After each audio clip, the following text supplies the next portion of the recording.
Salut, c'est Christophe. Aujourd'hui, j'ai le plaisir de vous présenter une grande exclusivité qui concerne l'affaire de Rennes-le-Château. Je vais vous poser une question.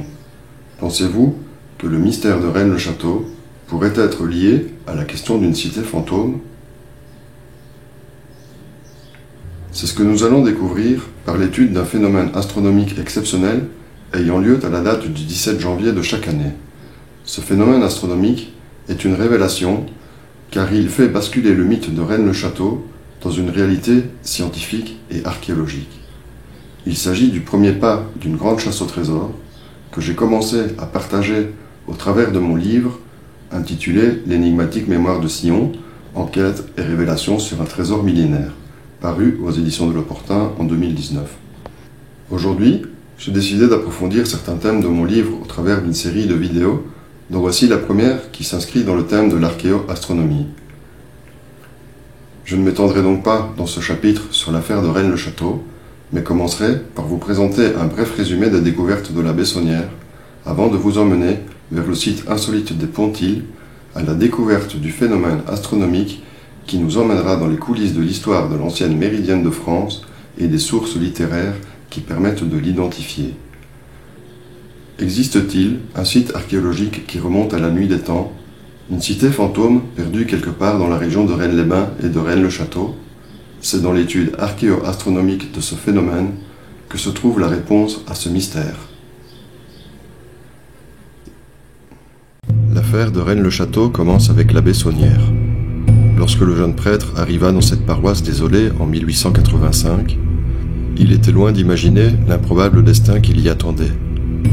L'église qu'il découvre alors était à l'abandon et délabrée. Dès son arrivée, ayant fait preuve de son tempérament politique envers la cause royaliste, l'abbé fut mis à l'amende et exilé de Rennes-le-Château. Il ne reviendra que l'année suivante, mais quelque chose a changé. Le curé a reçu une somme d'argent de la part de la comtesse de Chambord, Marie-Thérèse de Modène, qui était aussi archiduchesse d'Autriche-Est et l'épouse d'Henri d'Artois, Henri V, prétendant légitimiste au trône de France.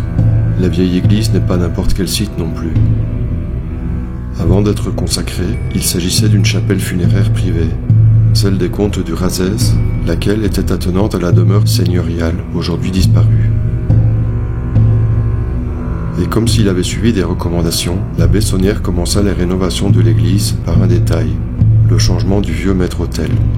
En déplaçant la dalle, avec 2 ouvriers témoins de la scène, il découvrit un ensemble de tubes contenant des parchemins. À partir de là, le chantier de rénovation prit les allures d'une campagne de fouilles déguisée. L'abbé trouva plusieurs choses. Une crypte, un petit trésor, mais comme animés par une soif de découverte intarissable, les habitants du village finirent par surprendre leur curé, accompagné de sa gouvernante, creusant dans le cimetière la nuit. Une plainte fut déposée en 1892. La Bessonnière aurait trouvé une sépulture particulière, composée de 2 pierres gravées de signes étranges qui font penser à un langage codé. À partir de là, Sonnière arrêta de fouiller, comme s'il avait trouvé ce qu'il cherchait après près de 5 années de recherche.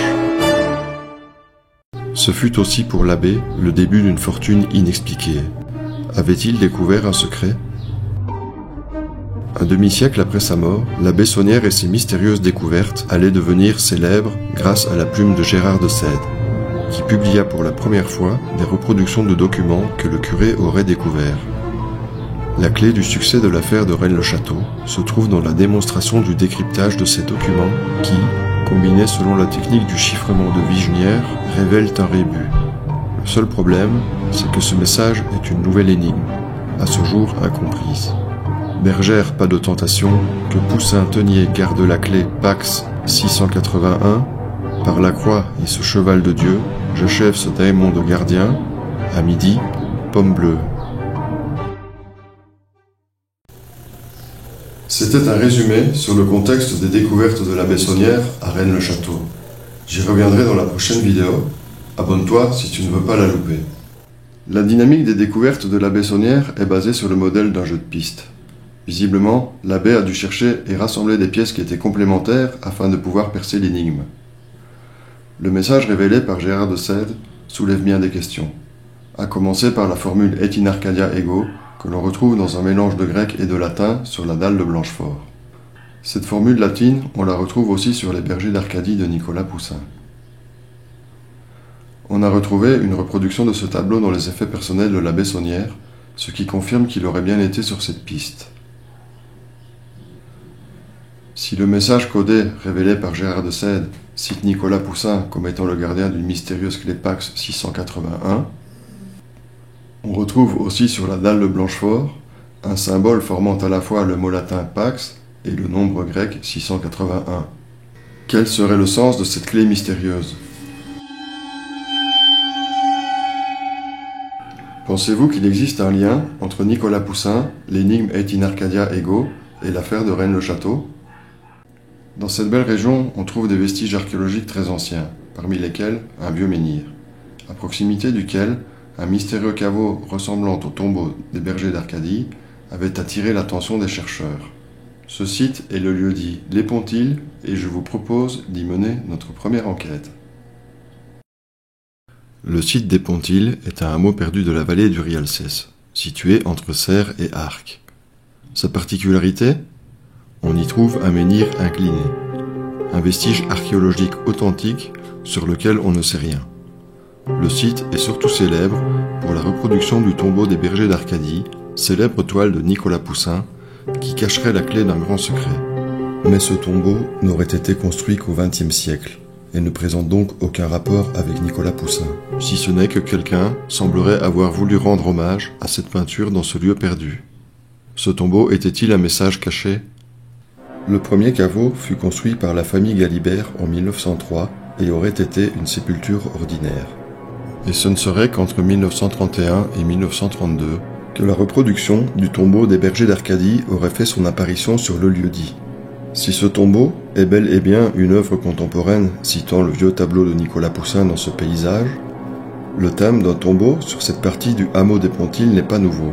Un document sur les Pontilles mentionne que le site du hameau était occupé par des maisons et un moulin à blé sur la rivière appartenant au duc de Joyeuse. La date de 1594 figure dans ce registre cadastral qui indique aussi dans sa section B un cimetière à l'ouest du hameau, qui correspond à l'actuel site du lieu-dit du tombeau des Pontilles. À une époque reculée, il n'y avait donc pas un tombeau aux Pontilles, mais plusieurs.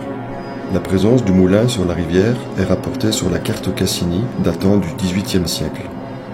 Une théorie très en vogue est que la dalle dite de Blanchefort, découverte par l'abbé Saunière dans le cimetière de l'église de Rennes-le-Château, serait une pierre plus vieille que la stèle et elle se serait trouvée aux Pontilles avant d'avoir été déplacée vers Rennes-le-Château. Beaucoup affirment que le transfert de la précieuse dalle gravée aurait été effectué par l'abbé Antoine Bigoud, qui avait aussi inhumé la marquise de Blanchefort en 1781, comme le rapporte le registre paroissial. Cette dalle semblait devoir être protégée et isolée de son lieu d'origine à l'approche de la Révolution. L'énigme de cette dalle dépend-elle de son lieu d'origine?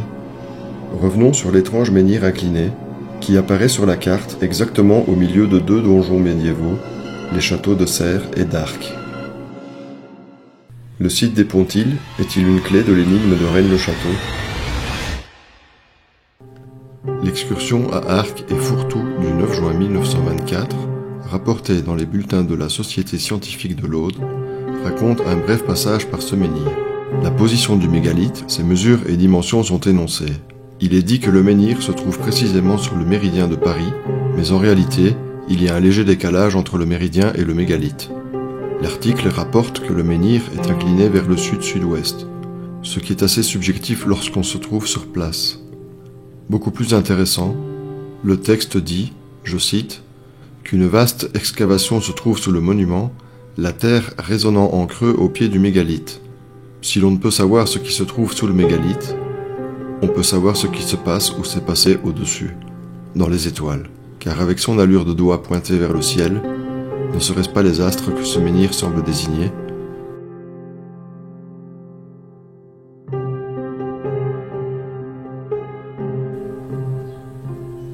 Eh bien oui, ce sont bien les astres que semble désigner ce menhir, mystérieusement incliné vers le ciel. Il serait intéressant de pouvoir étudier plus profondément le mégalithe, afin d'en savoir plus sur ses origines et sa fonction. Pourrait-on trouver des réponses à ce mystère dans la cavité qui se trouve sous le menhir? Il est fort probable que le menhir soit lié à la cavité qui se trouve en dessous. Pensez-vous qu'il faudrait y faire des fouilles? Le thème du tombeau est aussi présent sur le site des Pontilles au cours de son histoire. Existe-t-il une mémoire des lieux qui fait de ce tertre un cimetière au cours des époques? Nécropole reliée aux astres ou observatoire astronomique? Quel pourrait être l'attribut de ce lieu-dit? La réponse se trouve dans les étoiles, précisément à la date indiquée sur le tombeau de Blanchefort, qui est celle du 17 janvier. Mais voici, pour la première fois en images, l'approche de ce phénomène astronomique capable de changer le cours de l'histoire. Voici ce que l'on peut observer à la date du 17 janvier depuis le menhir des Pontilles. Ce phénomène se répète chaque année, il dure une semaine et trouve son apogée le 17 janvier. Je vais marquer le point d'apparition des astres sur la ligne d'horizon. Mars, Vénus, le Soleil, Mercure par le même point que Vénus, Saturne et Jupiter. On constate que le lever des planètes est concentré dans une zone qui encadre le lever solaire, ce qui donne l'impression que les astres empruntent une allée commune avec le Soleil. Ce schéma est presque symétrique au coucher. On a donc la représentation d'une voie astrale à laquelle s'ajoute la trajectoire de Sirius, qui apparaît à l'instant. D'un point de vue symbolique, ces étoiles ou planètes étaient perçues comme des divinités. Et ce phénomène reflète un rassemblement des dieux au même endroit. Ce type de conjoncture est exceptionnel et justifie que le menhir des Pontilles aurait possédé la fonction d'observatoire astronomique. Comme vous pouvez le voir, ces circonstances se répètent le jour suivant. En remontant le temps à l'heure du lever solaire, on constate la régularité du phénomène année après année, mais aussi au cours des siècles et des millénaires. La même chose se démontre au coucher. Ceci s'explique par la position que la Terre occupe à cette date. Le Sud s'aligne de manière particulière avec le schéma orbital des planètes et du Soleil. Mais plus rare encore, l'orbite de Sirius se centre également dans cet alignement. Autrement dit, la position de la Terre et son inclinaison à la période du 17 janvier offrent une perspective tout à fait unique sur le cosmos. D'un point de vue scientifique, cette manifestation astronomique est une école, car ces alignements permettent de comprendre et de calculer les cycles des astres. La vue depuis le menhir des Pontilles à la date du 17 janvier offre donc un panorama unique sur les astres, mais qu'est-ce qui rend ce phénomène particulier à cet endroit? Qu'observe-t-on ailleurs? Je vous montre tout d'abord Glasgow, la nuit du 17 janvier 1891. Situé en Écosse, ce point d'observation est plus septentrional que le menhir des Pontilles. Depuis ce lieu, on observe aussi que le Soleil, les planètes et Sirius s'alignent et donnent l'illusion de partager la même trajectoire. De par cette position, le zénith de cette voie astrale est plus bas. Donc, les astres se lèvent plus tard et se couchent plus tôt qu'à Rennes-les-Bains. Si je vais à Nazca, au Pérou, sur un point d'observation plus proche de l'équateur, j'observe toujours l'alignement du Soleil avec les planètes et Sirius. Par contre, le zénith de ces orbites arrive très haut dans le ciel. Et par conséquent, les astres se lèvent plus tôt et se couchent plus tard qu'à Rennes-les-Bains. Vous l'aurez compris, les paramètres observés dépendent de la position sur la planète. Si la synchronisation des trajectoires du Soleil, de Sirius et des planètes ne varie pas en fonction du lieu, le zénith, l'heure de lever et de coucher des astres, dépend de la longitude et de la latitude. L'archéoastronomie ou paléoastronomie est une science qui établit des liens entre des lieux et leur passé en astronomie. Ceci permet de faire le lien entre des sites et certains textes ou récits qui leur correspondent. Qu'est-ce qui rend le phénomène des Pontilles unique? Avant de vous donner la réponse de cette énigme, laissez-moi vous présenter l'épopée du méridien de Paris et les sources littéraires qui mènent à la réponse.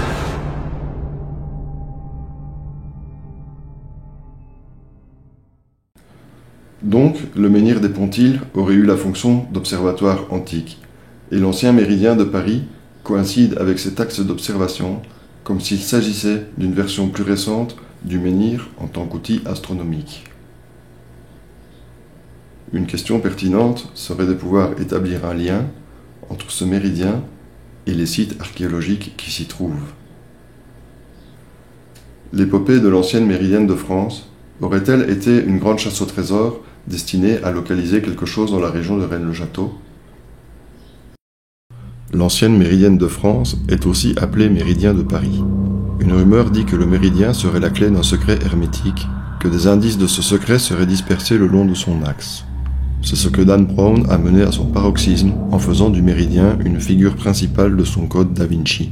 La fiction et la réalité se rejoignent puisque cette légende attribue le 17 janvier en tant que date patronale du méridien, alors que c'est précisément à la date du 17 janvier que se déroule le phénomène qui explique la raison, à la fois scientifique et mystique, du méridien en cet endroit. Est-ce que la position du méridien cache ou révèle quelque chose? La réponse est oui.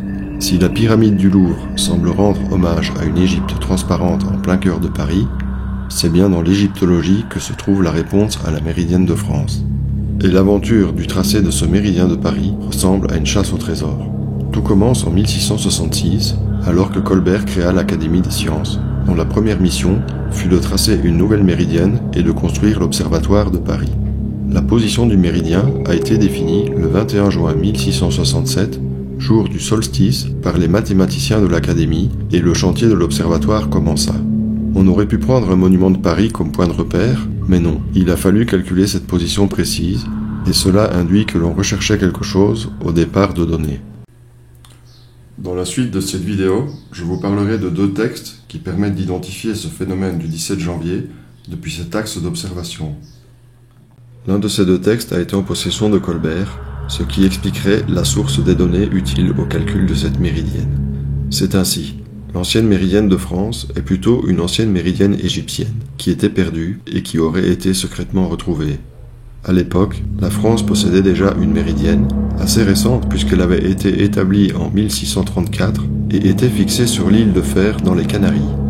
Mais à peine 30 ans plus tard, le projet de calculer un nouveau méridien fut mis sur pied.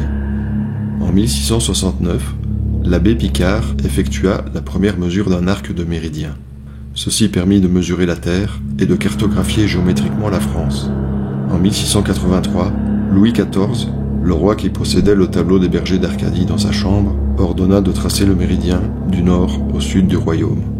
Le méridien n'est donc pas un axe théorique sur la carte, mais devint une ligne réelle sur le sol de France.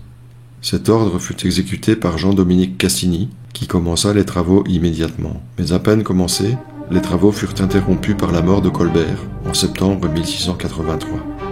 Ils ne reprendront qu'à partir de 1700 pour s'interrompre à nouveau en 1701 pour des raisons inconnues. L'entreprise ne sera terminée qu'en 1718 par le fils de Jean-Dominique Cassini, Jacques Cassini, accompagné de Jacques-Philippe Moraldi et Gabriel-Philippe de la Hire, deux mathématiciens et astronomes chevronnés. Colbert apparaît dans cette aventure comme l'homme clé de ce projet. Il semblerait que les données utiles pour calculer cette méridienne auraient disparu avec lui, et que 35 années ont été nécessaires pour conclure ce projet pour lequel l'assistance des plus grands astronomes était nécessaire. La finalité du tracé physique du méridien était-il de retrouver une latitude sur cet axe? Ce tracé fut-il le prétexte pour rechercher des éléments archéologiques présents sur cette méridienne? Comme un axe mystique, la détermination du mètre étalon fut établie en 1799 sur la base du méridien. L'axe géographique devint une référence universelle duquel semble dépendre le monde. En 1884, le méridien de Greenwich, déjà utilisé par 2/3 de la flotte mondiale et sur lequel était déjà calibré le système des fuseaux horaires, fut adopté comme convention internationale. La méridienne de France devint alors l'ancienne méridienne de France. L'année suivante, les pas de Béranger Saunière foulaient pour la première fois la caillasse des sentiers de Rennes-le-Château. Il ne savait pas qu'il allait devenir le doyen du secret de cette méridienne qui remonte à l'Égypte.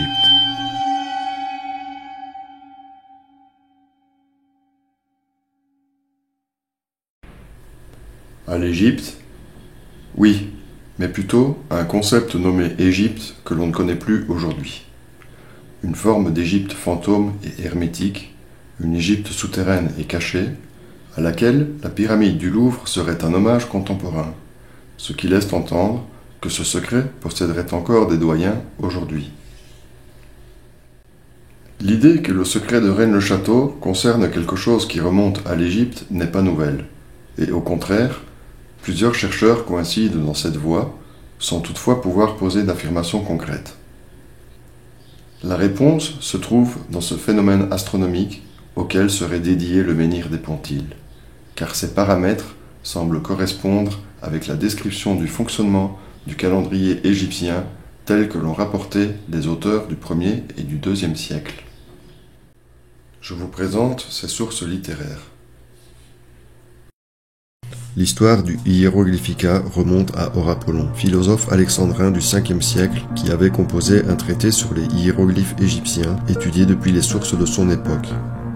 Le livre reprenait une partie des écrits de Chérémon d'Alexandrie, dont la totalité des œuvres était perdue. Le livre d'Horapollon avait disparu suite à la fermeture des écoles philosophiques par Justinien en 529, jusqu'à ce qu'en 1419, le prêtre Cristoforo Buondelmonti en retrouva un exemplaire manuscrit qui était resté caché sur l'île d'Andros en Grèce.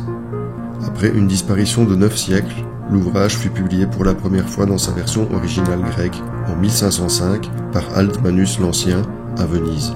Les premières traductions latines du Hieroglyphica apparurent à partir de 1515. Nostradamus a publié sa traduction du livre d'Horapollon en 1541. Le manuscrit original, comprenant les annotations et corrections de l'auteur, aurait été remis à la princesse de Navarre, Jeanne d'Albret. Je cite: « Il est probable que le manuscrit a effectivement été remis en 1541 à Jeanne, et qu'il a circulé dans les cercles littéraires de Navarre favorables à la Réforme, avant de rejoindre les ouvrages de son fils Henri IV. On le retrouve dans les collections de Colbert, puis dans celles de la Bibliothèque royale. Voilà donc que Colbert fut le propriétaire de l'ouvrage mystérieux. Quel rapport entre ce livre et l'ancienne Méridienne de France ? Ce livre, qui traite avant tout de l'Égypte, commence par expliquer le monde et ensuite le calendrier. Le mécanisme et le symbolisme du calendrier égyptien sont expliqués. Le hiéroglyphe « Comment il signifiait l'an » exprime que Sirius est l'étoile d'Isis, astre avec lequel initie le calendrier et symbolisé par le palmier dans cette fonction de renouveau annuel. Comment il signifiait l'an ? Il peignait la déesse Isis et il y a une étoile que les Égyptiens appelaient Isis, et en leur langue Sotis, en grec Astromion, laquelle semble dominer et avoir seigneurie sur les étoiles. Et à part aucune fois peu luisante, autrefois plus claire au lever, de celle on a coutume de prévoir et connaître les choses à venir de l'année suivante. Par quoi, non sans raison, ils nommèrent l'an Isis. Autrement, voulant dénoter l'an, ils peignaient un arbre de palme, pour ce que contre la nature des autres arbres, à chacune lune nouvelle, il produit un rameau, tellement que en 12 lunes qui font l'an, il a produit 12 rameaux. Ce calendrier, symbolisé par l'arbre de palme, est basé sur un cycle annuel déterminé par le Soleil et Sirius et divisé en 12 cycles lunaires. Le hiéroglyphe suivant développe plus de détails techniques sur la question du cycle annuel de 365 jours. Comment il signifiait l'an en suivant ? Il figurait la carte partie d'un espace de champ dit atrium, qui contient 100 coudées, car en leur langue, ils appellent l'encart, pour ce que ainsi ils disent, d'un lever de l'étoile appelée par eux Sotis à l'autre, il y a distance de la carte partie d'un jour. Et comme l'art du soleil soit de 365 jours et un quart de jour, au bout de 4 ans se trouve un jour superabondant, car 4 fois la carte partie de jour fait un jour entier. Ce texte fait référence à un cycle annuel de 365 jours, plus une fraction de 6 heures pour qu'il soit complet. Aussi, la dite fraction de 6 heures correspond à une distance entre le lever de Sotis, Sirius, et un autre lever, qui ne peut être celui de Sirius puisque l'étoile suit le soleil sur un cycle de 24 heures. Le texte de ce hiéroglyphe mentionne aussi un espace sous la forme d'un atrium, de 100 coudées, ce qui correspondrait environ à 44 mètres. Le souvenir d'un observatoire ? Strabon est un savant grec du 1er siècle. Dans sa géographie, on retrouve un texte expliquant la même chose. Strabon donne un contexte à ces informations, Thèbes et ses prêtres. Si l'on revient sur le hiéroglyphe de l'Horus Apollo, l'image révèle, dans le panorama des falaises à l'horizon, une ville du soleil, rayonnante. Il s'agit de la signification hermétique de Thèbes. Je cite en exemple Léon Baptiste Albert pour illustrer ce concept, que la ville du soleil, autrement appelée Thèbes. Thèbes, dont on retrouve aussi le nom sur un médaillon de bronze placé sur le méridien de Paris, quelque part entre la pyramide du Louvre et quelques autres obélisques. Je cite maintenant le texte de Strabon. Les prêtres de Thèbes passent pour s'occuper surtout d'astronomie et de philosophie. C'est d'eux que vient l'usage de rapprocher le cours du temps, plus à la lune, mais au soleil. 12 mois de 30 jours ainsi formés, ils ajoutent chaque année 5 jours complémentaires et, comme il reste encore pour parfaire l'année entière une certaine fraction de jours, tenant compte de cet excédent, ils forment une période composée d'autant d'années de 365 jours, en nombre rond, qu'il faut additionner ensemble ces fractions excédentes de jours pour obtenir un jour entier. Du reste, les prêtres de Thèbes font remonter à Hermès toute leur science en pareille matière. On comprend que les prêtres de Thèbes avaient compris et assimilé la fraction de 6 heures manquantes par faire le cycle annuel de 365 jours.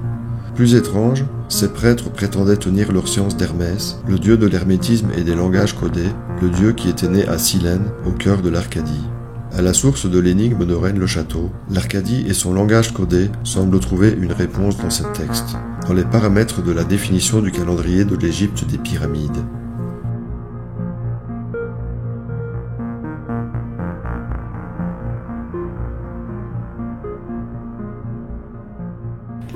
J'exagère peut-être en disant que Colbert a tiré ses informations de la version manuscrite de Nostradamus du livre d'Horapollon.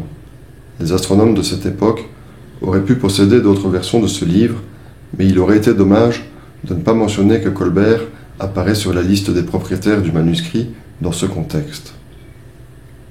Puisque les textes qui nous parlent du calendrier des Égyptiens font référence à Sirius et à une mystérieuse fraction de 6 heures, observons maintenant le phénomène des pontiles à l'époque des prêtres de Thèbes. Cette observation est réalisée avec Stellarium, et vous pouvez la reproduire par vous-même en paramétrant les lieux et les dates. Le logiciel ne m'a pas permis de paramétrer les coordonnées au mètre près. J'affiche ici les coordonnées de mes observations qui, comme vous pouvez le voir, ne présentent pas de décalage supérieur à 1 degré. On peut donc se faire une idée vraiment très proche de ce que l'on voyait à l'époque depuis ces sites. Pensez-vous que le mystère de Rennes-le-Château et de l'ancienne méridienne de France remonte à l'Égypte? Aucun égyptologue n'a pu à ce jour observer ou démontrer la présence d'un phénomène particulier dans le ciel d'Égypte. Les dates du 20 au 25 juin et du 14 au 18 juillet sont retenues pour vaguement expliquer le lever héliaque de Sirius. Observons ces dates à la période de moins 2560, correspondante à la Grande Pyramide. Le 16 juillet, Sirius apparaît dans le ciel, mais il ne présente aucune relation particulière par rapport au Soleil. Leurs trajectoires ne sont ni synchronisées ni proches, leurs levées respectifs non plus. Autrement dit, il n'y a rien à observer. À la période du solstice d'été de la même année, le 21 juin, qui est une autre date retenue, on n'observe rien de plus. Il faudrait remonter à moins 5600 pour pouvoir observer une synchronisation des levées de Sirius et du Soleil. J'essaye de vous expliquer, peut-être de manière maladroite, que je ne trouve aucun fondement dans les informations exposées sur Wikipédia. Je viens de vous présenter que la seule chose observable en Égypte à ces dates est la simple apparition de Sirius et que cela ne justifie ou ne donne aucune définition au concept de levée héliaque de Sirius. Cet affairement des égyptologues pour ces dates estivales tient au fait que les origines astronomiques du calendrier devraient correspondre avec les crues du Nil qui ont lieu en été dans notre Égypte contemporaine.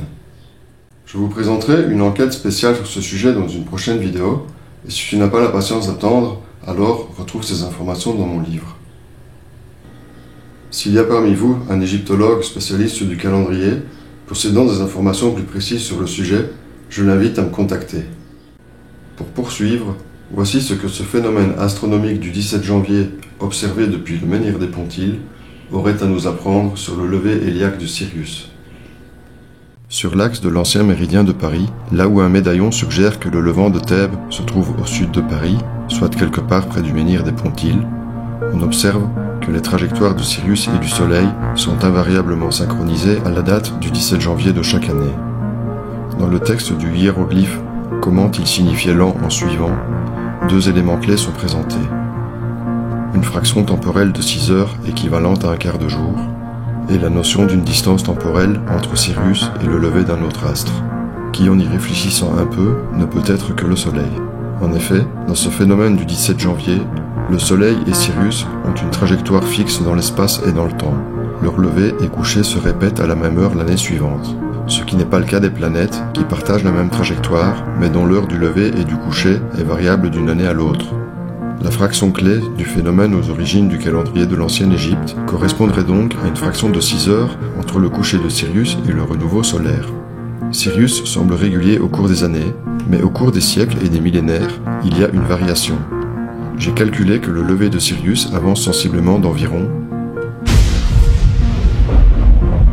La synchronisation entre le cycle solaire et celui de Sirius évolue donc au cours des millénaires. Puisque tout nous ramène à penser que le méridien de Paris possède des racines égyptiennes, je vous invite à interroger les astres à ce sujet.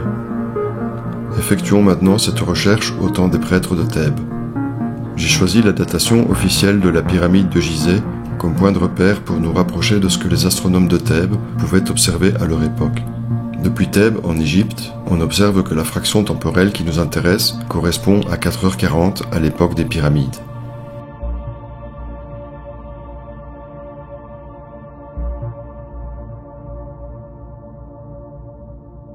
Pour que les 6 heures soient complètes, il faudrait remonter à moins 6000, soit à une période antérieure à la civilisation égyptienne. Depuis Thèbes, en Grèce, à l'époque de la Grande Pyramide, ce résultat est de 5h41.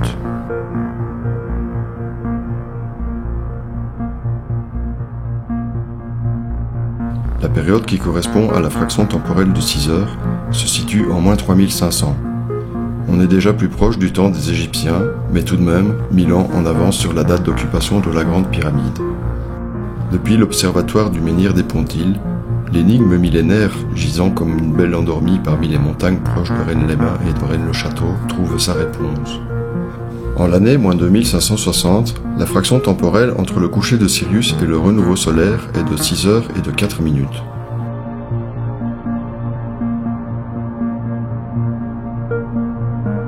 C'est en moins 2460 que les prêtres de Thèbes pouvaient observer la fraction de 6 heures précise.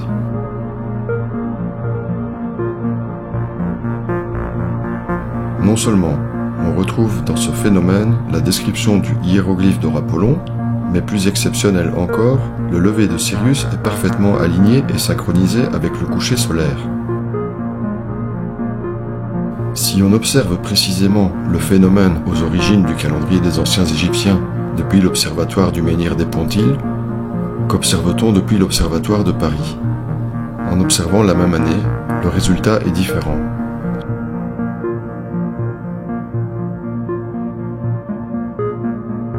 Ceci prouve que le point d'observation du phénomène dépend à la fois de la longitude et de la latitude, et démontre que l'épopée du tracé de la méridienne aurait été une recherche de cette latitude.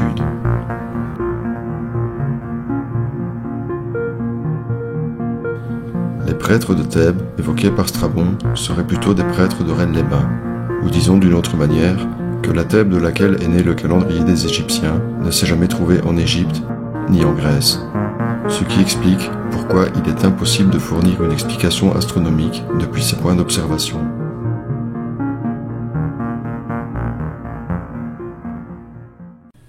Ce phénomène du 17 janvier présente donc les paramètres aux origines du calendrier des anciens Égyptiens, tel que le présentaient ses auteurs du 1er et du 2e siècle.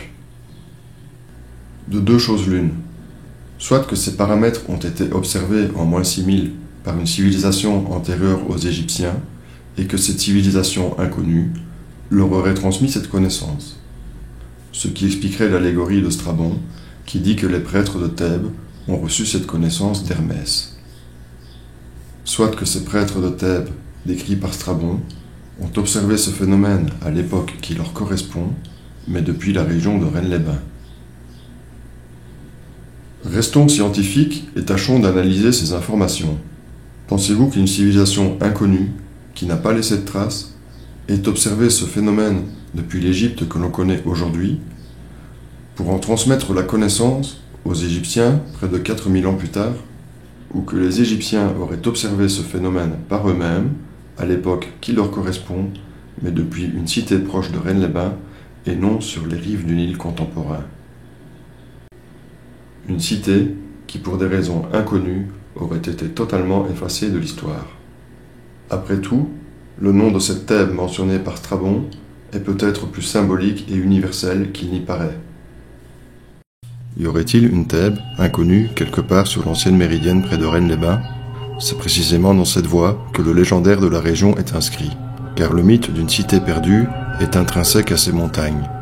On retrouve d'abord Pyrène, une cité-montagne à laquelle est lié le nom des Pyrénées. Il n'existe qu'un lointain souvenir mythologique de la ville somptuaire, car au temps des Grecs, la cité était déjà perdue et faisait l'objet de spéculations érudites quant à sa localisation. Après une première cité perdue du calibre de Thèbes, Redé répéta le scénario de Pyrène en qualité de ville fantôme. La capitale wisigothe, qui fut aussi le fabuleux coffre-fort de cette civilisation, a généré beaucoup de fantasmes au cours de l'histoire. Guillaume Catel raconta que les Francs avaient assiégé Carcassonne en pensant qu'il s'agissait de l'ancienne capitale. Je le cite. Mais non contents de cela, d'avoir conquis une bonne partie des Gaules, ils furent promptement assiéger la ville de Carcassonne, dans laquelle le bruit était que les richesses qu'Alaric le Vieux avait enlevées de Rome, lorsqu'il la prit, y étaient, parmi lesquels trésors, on disait être le précieux mobilier de Salomon que les Romains avaient emporté à Rome après avoir pillé Jérusalem. Certains disent que Redé correspond à la colline de Rennes-le-Château, mais le site est trop petit et ne présente aucun vestige de cette époque, à part le pilier de l'autel de l'église, dans lequel l'abbé Saunière avait retrouvé des parchemins, et une pierre semblable retrouvée dans la région, exposée au musée lapidaire de Narbonne. Il ne reste que trop peu de vestiges de cette gloire wisigothique. Rennes-les-Bains a été aussi retenu par certains historiens comme étant le site de l'ancienne Redé. Pourtant, les seuls vestiges que l'on retrouva furent ceux de la station thermale romaine d'Aguae Calidis. On a retrouvé quelques vestiges assez prestigieux, mais aucune trace écrite sur la cité ne subsiste dans la littérature. On peut dire qu'à sa manière, la station thermale romaine s'est aussi évaporée de l'histoire. Comment une cité telle que Redé n'a laissé aucune trace de vestige ou d'implantation, comme si la cité s'était évaporée ou n'avait jamais existé? Je cite Louis Fédier au sujet de Redé. Il nous reste à rechercher quelle était la position géographique de cette cité, et à rechercher sa création. Nul historien n'a donné des indications sur l'origine, l'importance et le rôle historique de la ville de Redé. Sa fondation est tellement mystérieuse qu'elle semble avoir découragé les chroniqueurs et les archéologues. Autrement dit, au même titre que Pyrène, Redé est une cité mythique qui fut absorbée par les Pyrénées.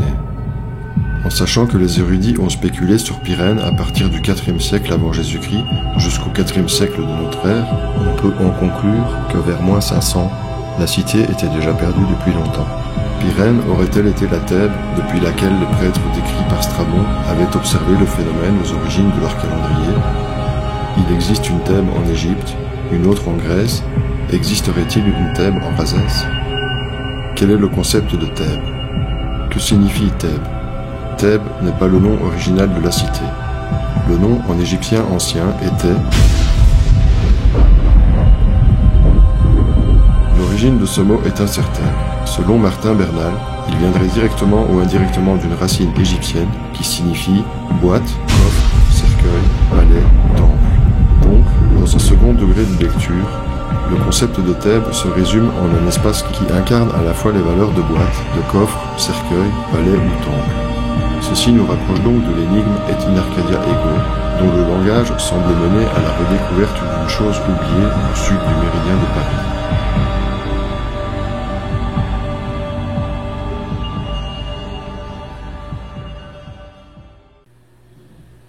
La région de Rennes-les-Bains et de Rennes-le-Château est donc une terre dans laquelle se sont perdues 3 cités fantômes. 3 cités d'époques différentes qui pourraient être un seul et même objet archéologique. Plusieurs civilisations auraient pu se succéder sur un même site. Existerait-il une cité troglodyte perdue sous une montagne? Comme le rapportait le légendaire local de Rennes-les-Bains au XIXe siècle, on parlait alors d'une étrange cité aménagée dans une immense cavité, à laquelle menaient quelques galeries étroites, aujourd'hui effondrées. Ce lieu était habité des fées qui enchantaient les rivières et les sources de Rennes-les-Bains. Cette légende locale serait-elle un indice de plus sur la piste de notre cité fantôme? Une chose est sûre, cette cité est un symbole fort et puissant. Qu'est-ce qui se cache derrière le symbolisme de cette Thèbes aux origines du calendrier des anciens Égyptiens? Qu'est-ce qui fait de ce lieu symbolique un lieu terrible?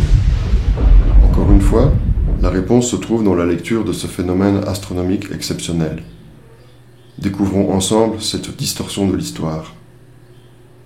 Si le phénomène du menhir des Pontiles explique le calendrier de l'ancienne Égypte, il reflète aussi la mythologie du renouveau solaire.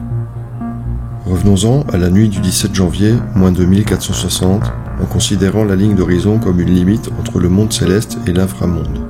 Alors que le soleil entre dans le royaume des ombres, l'astre d'Isis apparaît. La déesse remplace le soleil avant de le rejoindre dans l'au-delà. Durant la nuit, le dieu soleil Ré voyage dans le monde souterrain.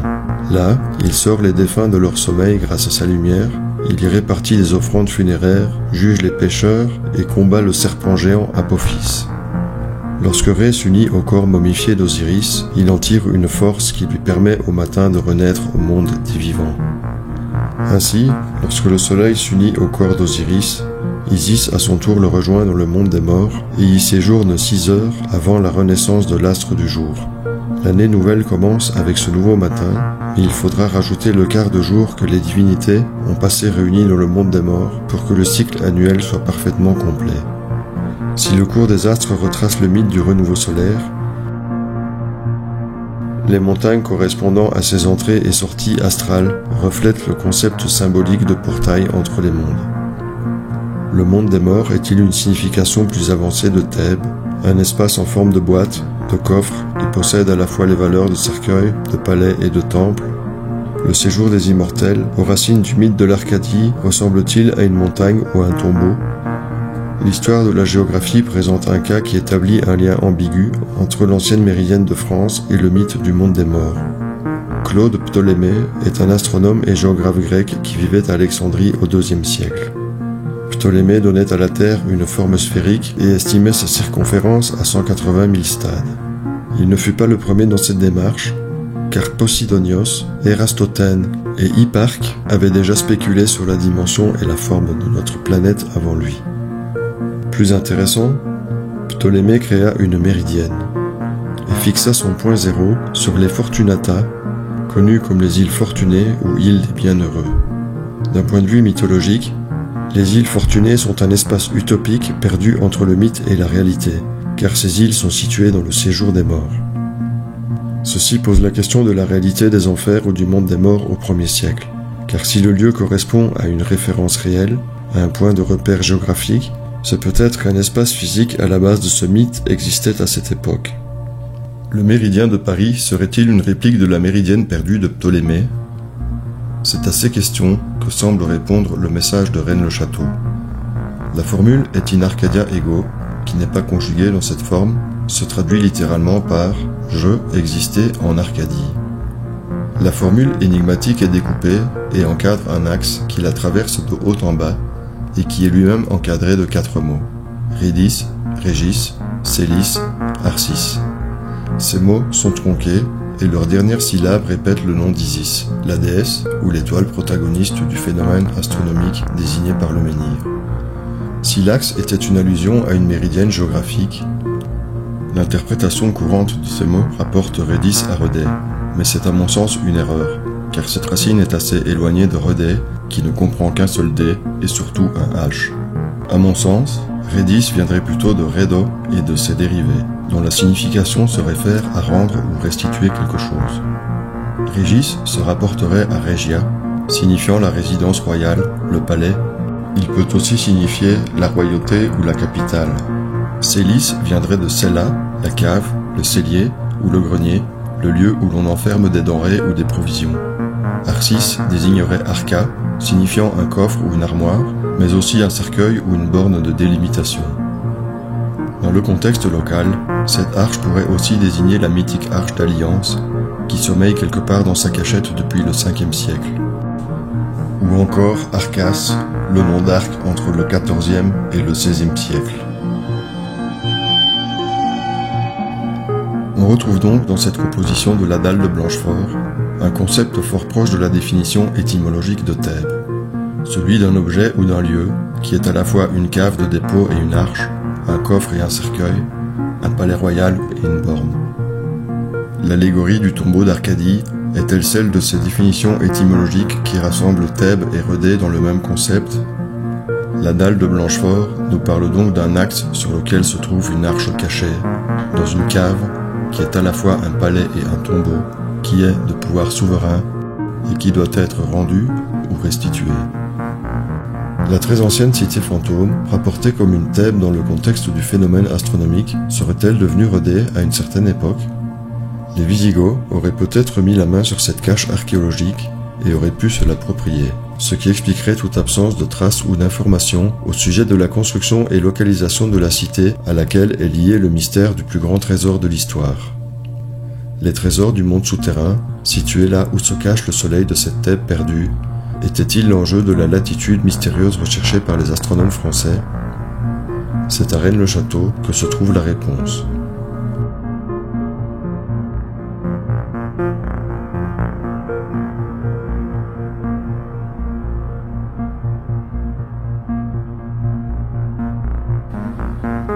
Et voilà pour conclure cette première vidéo. Merci de l'avoir suivi jusqu'ici. Abonne-toi et active les notifications si tu veux participer à la suite de cette aventure. Si tu penses qu'une cité fantôme se trouve aux racines du secret de Rennes-le-Château, tape en commentaire cité fantôme oui ou cité fantôme non. Pour la suite de cette enquête, je t'emmènerai à Rennes-le-Château pour de nouvelles découvertes exclusives.